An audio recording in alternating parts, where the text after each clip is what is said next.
Scholar صاحب، کس doctor صاحب، کس شیخ الحدیث صاحب، کس مدرسہ صاحب، کس تبلیغی جماعت صاحب، کون سی دعوت اسلامی صاحب، کس کا یہ فیضان ہے کہ کشمیر میں اب ڈھونڈنے سے کافر نہیں ملتا؟ جواب تو ڈھونڈنا چاہیے نا.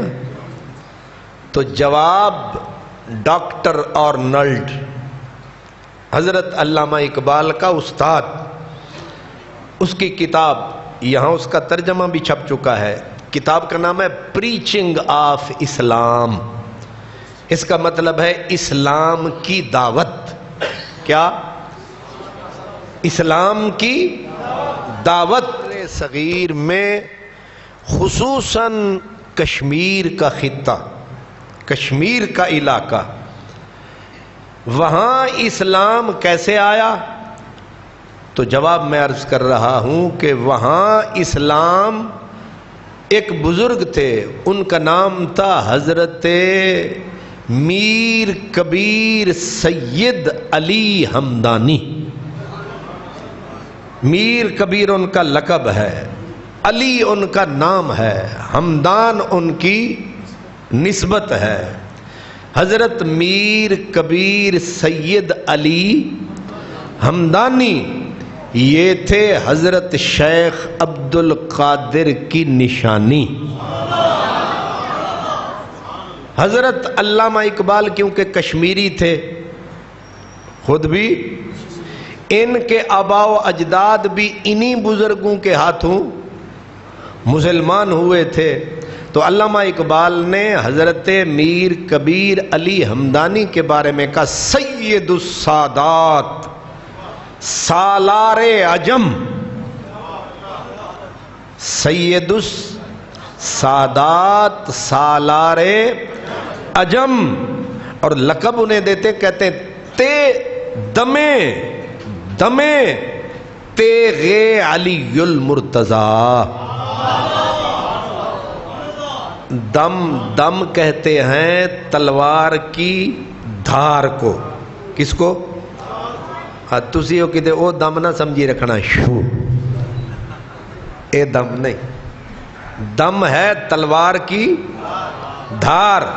تو علامہ اقبال کہتے ہیں کہ یہ جو بزرگ تھے حضرت میر کبیر علی ہمدانی، یہ تلوار ذوالفقار حیدر کرار کی تھے دھار. حیدر کرار کی تلوار کی کم تو پھر دھار ہی کر دیے نا. وہ کہ اب تشبیہ کیوں دی تلوار کی دھار سے؟ کیونکہ تلوار دو کام کرتی ہے. تلوار دو کام ہاں، پہلا کام تو یہ کرتی ہے، وہ فارسی میں کہتے ہیں بسے دیدم. بسے دیدم تیغ را، کہ میں نے جہاں بھی دیکھا ہے تلوار کو، یکیرا دو کرد تیغ. بسے دیدم کہ یکیرا دو کرد تیغ، ہم نے جہاں بھی دیکھا ہے تلوار جہاں بھی گری ہے ایک کو ٹوٹے کر دیتی ہے نا. شے ایک ہے، تلوار پڑی تو دو. لیکن آگے کہتے ہیں تیغ عشق بھی، تیغ عشق بھی، عشق کی تلوار کو دیکھ.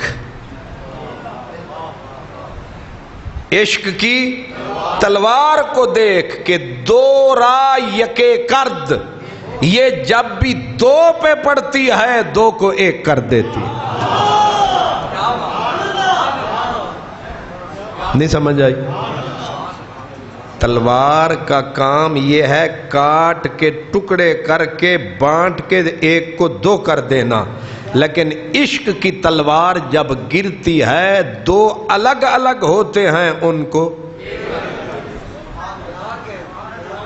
دو کو نہیں لاکھوں کو ایک کر دیتا ہے. تو حضرت میر کبیر علی ہمدانی یہ تھے اصل میں ختلان، ایک علاقہ ہے، آج کل شاید آذربائیجان یا وہاں آتا ہے۔ تو حضرت میر کبیر علی ہمدانی 8ویں صدی کے غالباً اخیر میں آئے، محمد تغلق چلا گیا، آئے 700 سادات ساتھ لائے، اور پھر پورے کشمیر میں پھیل گئے، اور چند سال کے اندر 37,000 کشمیری ہندوؤں کو اسلام کا غلام بنا ڈالا۔ دیکھتے ہی دیکھتے پورا کشمیر کایا ہی پلٹ گئی۔ اب کیونکہ میرا عنوان یہ نہیں ہے، میں صرف مثال دے رہا ہوں کہ اسلام ان فقیروں نے پھیلایا ہے، ان صوفیاء نے پھیلایا ہے۔ یہ جو تمہارے حضرت ڈاکٹر صاحب، فلاں سکالر صاحب، یہ مذہبی سکالر صاحب، ان کا کام صرف وہ جو مکھی ہوتی ہے نا، بڑی پلید شے ہے مکھی، ایک ہوتا ہے وہ کہتے ہیں نیگیٹو وہ تھنکنگ والا بندہ، یعنی منفی سوچ والا بندہ، اور مکھی، یہ دونوں ایک ہی نسل کے ہیں۔ مکھی پورا وجود ہے نا آپ کا، تو آپ خوشبو لگا لیں، ایک زخم